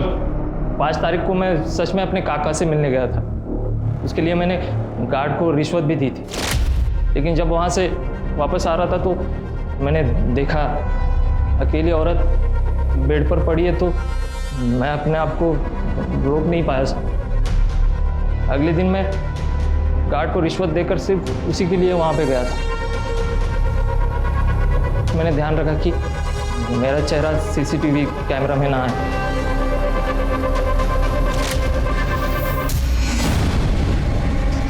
कौन? डॉक्टर? गरीब, लाचार और बीमार औरत के ऊपर अत्याचार करने में तुम जैसे लोग मर्दानगी समझते हैं। वो बेचारी कोविड-19 से तो बच गई, लेकिन तू और तेरे जैसे दरिंदों से नहीं बच पाई। चार्जशीट फाइल करा। कोरोना वायरस जैसी महामारी और लॉकडाउन ने हमें बहुत कुछ सिखाया है और बहुत कुछ दिखाया भी है। शायद हम पहले से ज्यादा संवेदनशील हुए हैं। जहां एक तरफ इस मुश्किल की घड़ी में कुछ लोग अपनी कमाई, अपनी सेविंग्स को डोनेट करके अनजान लोगों की मदद करने की कोशिश कर रहे थे, वहीं विष्णु महात्रे, दत्ता राउत, वामन शेलार और विट्ठल सुर्वे जैसे लोगों ने इससे कोई सीख नहीं। माला भोईर, जिसने जिंदगी और मौत तकलीफ में देखी, जिसकी शुरुआत उसके पति राजू भोईर को बचाने के गलत तरीकों से हुई, इस केस से हमें सबक मिलता है कि गलत काम करने का कोई भी सही तरीका नहीं हो सकता है, इसलिए अपनी गलती का सामना करें और आगे के लिए सीख लें ताकि दोबारा किसी मुसीबत में ना पड़े। अब मैं अनूप सोनी आपसे विदा लेता हूं, फिर मुलाकात होगी क्राइम पेट्रोल सतर्क में एक और नए केस के साथ। तब तक अपना और अपने परिवार का ख्याल रखें, सतर्क रहें, सुरक्षित रहें और देखते रहें क्राइम पेट्रोल सतर्क। जय हिंद। क्राइम पेट्रोल के और भी दिलचस्प कहानी देखने के लिए हमारे चैनल को सब्सक्राइब करें और बेल आइकॉन दबाना न भूलें।